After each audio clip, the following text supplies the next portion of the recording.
Alrighty, how's it going, Mets and UFC fans? I know this might be a change. If you guys are watching here on the WardyNYM YouTube channel, we have an awesome collaboration today, and we're always talking Mets here on the channel, obviously, but we're in a unique situation as we have a coveted UFC fighter here, and Matt Steamroller Frevola, who's coming off of 3 straight victories now, the 14th ranked lightweight in all the UFC, here to chop it up not only on his Mets fandom, but also on his UFC career and UFC as a whole. Myself, that is my brother Richie, who is an avid not only Mets fan but UFC fan too. And more than anything, we got the steamroller himself coming in fresh and hot after another big victory. So, my man Matt, thank you so much for coming in. How are you doing today? I'm doing good, guys. Thanks for having me. I mean, the Mets definitely need to pick it up, but I at least came through for us.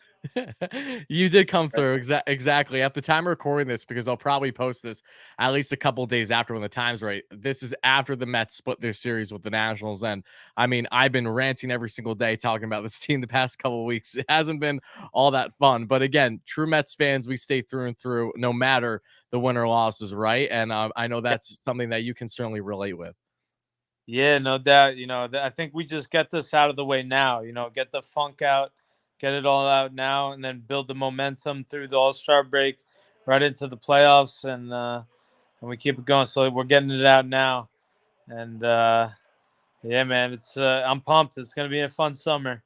It is going to be a fun summer. I know things have been going great for you because, again, for people who aren't aware exactly who Matt is, he's been in the fight game for a bit now, and he's coming off of his third straight victory, this time via first round TKO against Drew Dober. So I got to ask you, what has, the increase in exposure been like, with the media, after this big one, especially? I know you talked to our good friends, Giraffe Neck Mark and James Shiano with the Mets Up podcast. You've been on Bisping's show, which was awesome. Ariel Hawani, just to name a few. So what has it been like, with all this exposure going on recently after another big win? It's definitely like getting big. I could feel it after every fight. I could definitely feel just like my stock and everything going up, and people recognizing me now more. But after this fight, like it's crazy now. After the fight, I got to go up to watch the rest of the fights in the suite with like my family and all my friends and stuff. And then when we were leaving the arena, I just got like mauled by like fans and stuff, and like taking pictures with everyone, and it was a cool feeling. Just I've been doing this for a long time, and I'm glad that the people are just really loving my fights and shit, man. 3 in a row, 3 first round knockouts. We're on a roll right now. I always knew that I could compete with the top fighters in the world, and now I am, and I'm knocking them out. And there's not a person in the division I can't knock out. So I'm ready to just keep it going and on to the next one. Yeah, I know we definitely have a lot of questions for you and want to hear your opinions on your fight career, especially. But Richie, why don't you go ahead and talk about, more on the Mets fandom aspect? Yeah, absolutely. So, in terms of obviously being a lifelong Mets fan, what kind of got you into the Mets? I know you're from Long Island. Is this just a household thing? Dad was a Met fan, grew up just following the Mets since then. Yeah, grew up Long Island. My dad was a big Mets fan. He was at all the 1969 Mets, World Series. Oh wow, nice. The Mookie Williams hit that ball through Buckner's legs. He was at that game, and then we just kind of grew up at Shea Stadium, always watching the game and watching the Mets. And I have a twin brother, and we grew up playing baseball together. Had a great time, like little league, and all that, and just and now it's unreal that I got the support of the Cohens, and like that I threw out the first pitch, and that I'm the Mets fighter now. Like it's fucking unreal.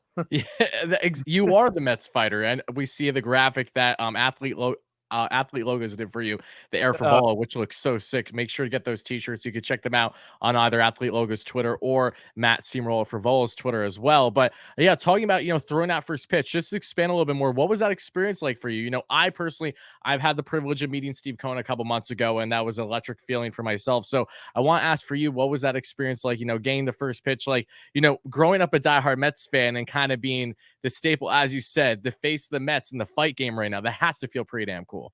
Oh man, it feels so amazing. If this is like the most I get out of fighting, we're fucking did all right. That's awesome. Yeah, honestly, my brother like reached out and got us field passes for one of the games last season, and that's when I met Alex Cohen on the field and had a great conversation with her. And then she invited us up to watch the game in her suite, and then we got to meet Steve up there, and we just had an awesome time. And then I won that fight and kept talking with Alex and we got to go to a Islanders game and see Alex and Steve there at an Islanders game and watch that, and then just still communicating and I got to go and do the Mets Up podcast, and do some cool stuff around the stadium, and then you know uh, we brought up throwing the first pitch out to promote the fight, and they okayed it, and they were pumped about it, and we even got my dad to catch, and we got my brother to be the umpire. So it was such a cool experience, and it was like it was a week before my fight with Drew Dober. So just it was a memorable last 2 weeks. Matt, I'm not sure how warmed up your pitching arm is, but I mean, it wouldn't be a bad idea for you to get out there. I know you're a huge Senga fan. Was he giving you any pointers on the Ghost Fork? Maybe you could throw a few of those down, maybe take a starting job in the near future? Oh, it was so cool getting to meet Senga and his translator Hero. So they taught us how to throw the Ghost Fork, and Senga was like, "No, don't throw this. You'll throw it right into the dirt." He said, "If I tried to throw it for the first pitch, I throw it right into the dirt." But he was a UFC fan too, so I'm hoping that he watched the fight, and hopefully he's Team Steam too, and uh, and I got to get these guys training at the gym. Oh, absolutely. Yeah, and speaking of, the baseball aspect, from what we're aware, you obviously, played baseball growing up, but then you transition, if I'm not mistaken, from lacrosse and then into wrestling. So especially from the transition from the sports of, baseball and lacrosse, what really was the transition into getting more involved in wrestling? And then, of course, the fight game. Like, how did that all go about for you? Yeah, I was always an athlete. But going into high school, I played baseball all growing up, and I was just like, man, I want to hit people. So I played lacrosse. I was good. And then I was still wrestling too, and I was playing football. But my football was my love. I love football. Um, and then I went to junior college, and I played a little junior college football, and a little bit of lacrosse. And then eventually that didn't work out, and I was like, fuck, I need to do something. Uh, and I missed like wrestling, and I found Matt Serra and Brazilian Jiu Jitsu, and it was pretty much just grappling instead of wrestling. Once it hits the ground, it's you're trying to choke somebody or break their arm instead of pin them. So I was like, this is sick, and I fell in love with it. I got my ass kicked. I was a tough like punk before I walked in there, and then I got humbled, and I was hooked. Uh, and then from jujitsu, I always knew I would be a fighter eventually. Like I was watching UFC, getting into the UFC a lot, and then so I moved down to Tampa, Florida. I went to school at University of Tampa, and I just started sparring with the amateur fighters they had down there, and then started fighting myself. That's awesome. Yeah, and Richie, talking a little bit more on the supporting cast Matt has been having. Oh, yeah. I mean, it's got to be great because, I mean, you're with Matt Serra, Relongo, Aljo, Marab, just to name a few guys. And I know you just mentioned that you had a little bit of humble pie. Who was the guy who kind of gave you your first introduction where you're like, wow, this is going to be a little bit more than I thought it was going to be at first? Dude, there's so many of those guys. Rotate like more. so many. But like that's what makes the difference is the guys who keep showing up. Like I could count so many guys that show up and you're like, oh, he could be good, a tough guy wrestler, but then they get beat up a little bit and then they just never show up again. That's always like half the battle, is just keep showing up. Yeah, and the humbling aspect too is really neat, because when you look at your supporting cast, as we said, you've got a current champ right next to you in Aljo. You have a former champ in Weidman. You have a phenomenal coach in Longo. So, especially being a part of that card where you got your victory, then to see Aljo retain his title against Cejudo, like, what was that experience like for you to actually, there was a very New York representative crowd, obviously, given the fact of where you guys were located, but how did that feel for you, not only to get the dub but for your supporting cast as well? I'm sure that had to feel good. Felt so good, just started the night out off right. And then Aljo was in our locker room. Like he just got to the locker room as I'm getting my hands wrapped. So they were around for my warm up and stuff. And then after the fight, I was able to go back into the locker room and like see Aljo and before he fought. So it was great vibes. It was great vibes all fight week. It's always fun fighting on the same card as a teammate. You guys are both putting the work in, and just going through the whole process with with a teammate is awesome. Richie, what about the call out? Oh yeah, that was great. I really love that call out of Patty. I was thinking too. I mean, I've been hearing a lot of things that he might be out for potentially the rest of the year. I know you said you're cool with maybe a December fight sometime in November. Are there any other names that kind of stick out to you? Because I was just thinking, I'm kind of eyeballing International Fight Week. You got two guys. I know you've already fought Jalen Turner and one, but there's Dan Hooker. Dan Hooker, I mean, he's got a huge name behind him. And then you also got the likes of Renato Moicano. Are there any other guys that maybe a little bit sooner that you might be eyeballing? Dude, honestly, you look at the whole top 15 and all those fights excite me. It's nothing but awesome matchups, especially in the lightweight division. And we'll see. I'm hoping MSG in November. Patty will be ready for that. I think that's the biggest fight that we could get right now, and I'd love to do it at MSG in front of the New York people. I think that would be electric. But we'll see. Dan Hooker is a fun one too, but he's fighting Jalen Turner, so we'll see if he could beat Jalen. Maybe that'll be a future fight.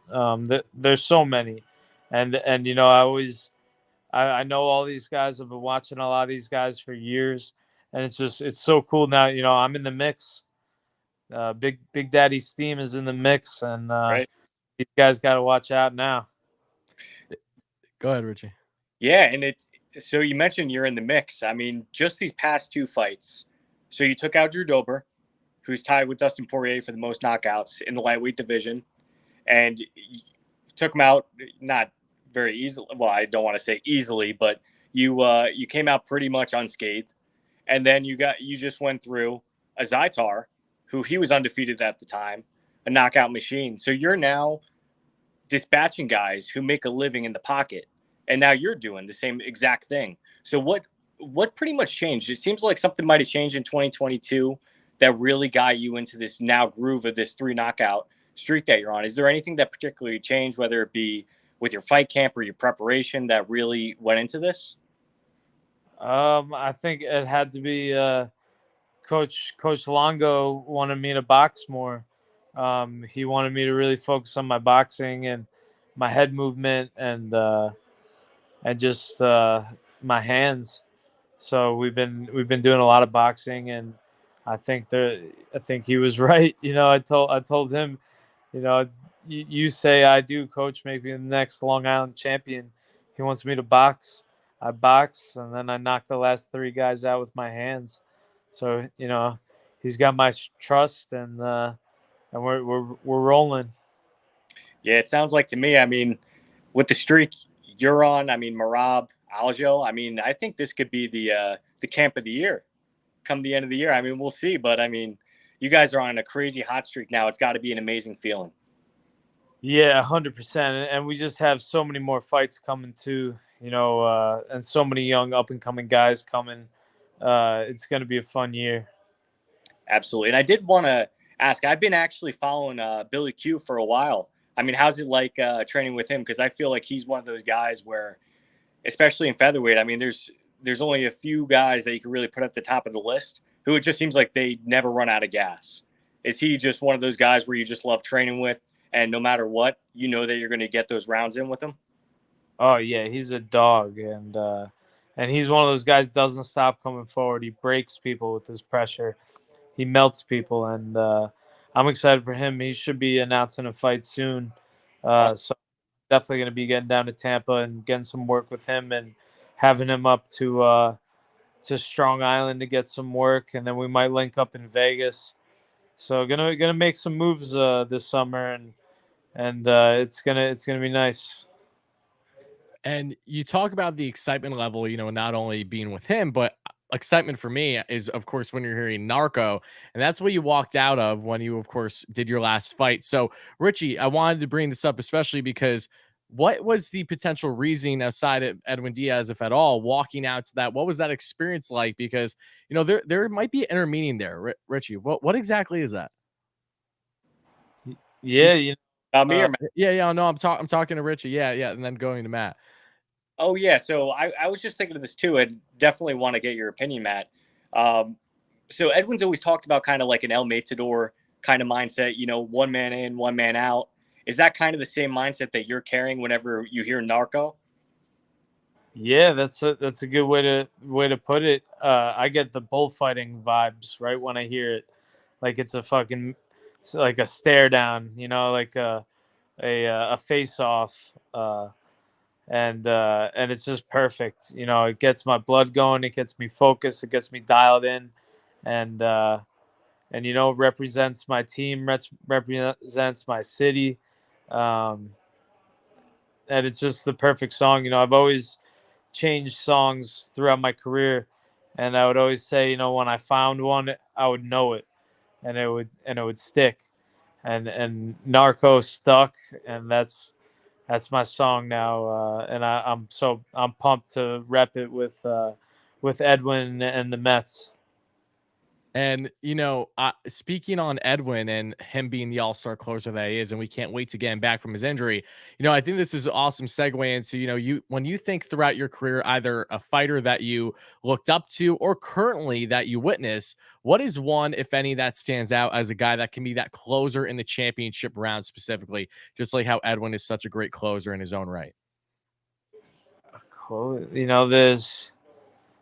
There's so many of them. I think you give that to Ally Quinta. Now he's closing deals on houses. That's right. Before that, he was closing UFC fights, and I think Al's still got it too, man. He's still in the gym, still working out. He's still a beast, but he's just crushing it in the real estate game. So he's the man. He's the closer. Richie? So, kind of staying on the Mets topic a little bit. Have you been keeping up with the kids? What are your thoughts on the likes of Beatty, Alvarez, the guys that are up now? I love Beatty. Like I think he's gonna be special, and Alvarez too. I love catchers, and third basemen. They both have, because that's the positions that I played. They got soft spots in my heart, and I'm rooting for both of them. I think they'll be, future stars, and I'm ready for them to get going now. Yeah, I feel like we all are, right? Yeah, I mean, us heading into the season, we knew that the kids would be, at that verge of breaking out and being ready. But even us, even including myself, was a little taken back on Alvarez and his immediate impact as a 21-year-old. I'm turning 23 this year, so it's bizarre for the first time watching players and they're younger than me going out breaking out, doing what they're doing. Beatty, of course, is looking sharp as ever at the hot corner. And then you have the youngsters that are doing everything but with the team right now, and Mark Vientos, Ronnie Mauricio. It feels like a matter of when versus if they're going to be brought up to this Mets team this year. But staying on the focus of the team as a whole, when you look at this roster, you had the experience of interacting with the players recently and everything. What guys stand out the most to you, either from your personal interactions or just, when you're watching game by game? Like, who are the guys that you thoroughly enjoy most watching right now? I mean, you gotta love Alonso. He's about due to go deep pretty soon. That he just hits dingers, and I love him. Um, but then I love Vogelback. I love Danny Burgers. I just cannot love that guy. And then Guillorme's the man. Him and Nito, I got to talk to when I was on the field last time. Their team steam, and Escobar's team steam as well. And Nito and Guillorme were at the fight too, so I was pumped about that. That's awesome. Um, and yeah, Nemo's a man. Just and Senga, I was so pumped when I got to meet Senga. I'm really excited to watch his career and just have him be a star, just striking everyone out. Yeah, I'm pumped for this team, and I think we're gonna get the momentum going at the right time, and we just gotta you gotta believe. You gotta believe, right? And I'd imagine that you've been to, at least, a fair share of Mets games throughout your life. So, are there any games in particular that stand out to you as like that key moment that really kind of, not necessarily sparked your fandom, but really reached a peak where it's like, wow, this was a hell of a game to take part in? Um, I'll always remember when David Wright went out and caught that ball barehanded back in the day. Like that was like when I was like the biggest Mets fan, so into it. And that was my team back then. That's awesome. Yeah, no, that highlight was so sick to this day. It's literally one of the best catches that you'll see from the hot corner, especially from David going out and making that bare hand was beautiful. But Richie, do you have any other comments for Matt, especially on the fighting front? Yeah. So actually, you know what? This is kind of a bit of an oddball question, kind of off topic from fighting, but I'd seen that you're a prodigy when it comes to badminton. Is that true? Yes, it is. So let's say you're doing a 2v2 game. All right, you got one guy on your team, so all Met players. You got one guy on your team, and you're playing against two Mets. Who are you picking? I'm playing with Marte, me and Oh, Marte, nice.